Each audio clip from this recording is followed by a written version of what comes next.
J'aime à penser que ce CRIT que nous connaissons aujourd'hui est le résultat d'une accumulation de projets et de rêves qui se sont progressivement réalisés. C'est une transition qu'il faut accompagner, c'est une transition qui va permettre de réindustrialiser ou d'apporter de l'industrie à forte valeur ajoutée dans la région. Nous avons été, nous sommes encore la première région automobile de France. Très clairement, l'ambition, c'est que nous soyons toujours la première région automobile de France demain.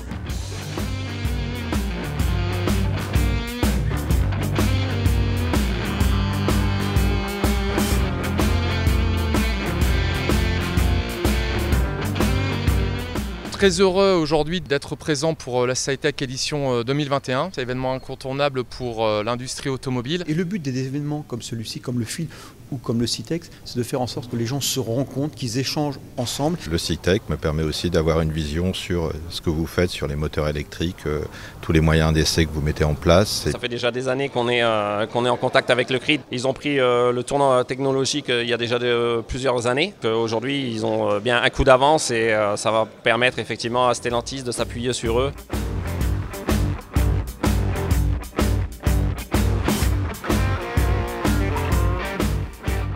La particularité du CRIT, c'est qu'il est systématiquement dans un mode de fonctionnement où il va travailler à la fois sur des projets quotidiens et en même temps on régénère le coup d'après pour les années qui vont venir.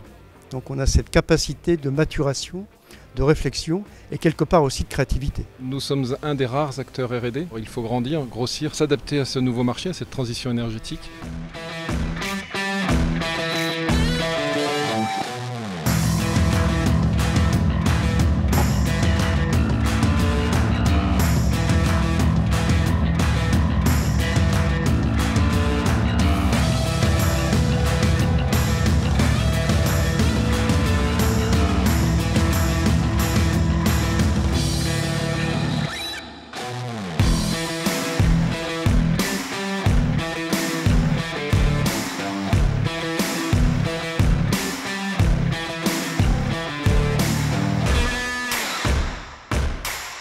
La mobilité électrique permettra à l'hydrogène de se développer. On aura une pile à combustible et puis une batterie tampon qui sera le moyen de produire l'électricité sur les voitures électriques que l'on connaît aujourd'hui. Ce ne sera pas une solution, ce ne sera pas la solution, ça fera partie d'un ensemble de solutions qui sont en train d'être développées. L'automobile va davantage évoluer dans les 10 prochaines années qu'elle n'a évolué au cours de ces 50 dernières années. Donc on est vraiment à un point de changement majeur pour l'industrie automobile.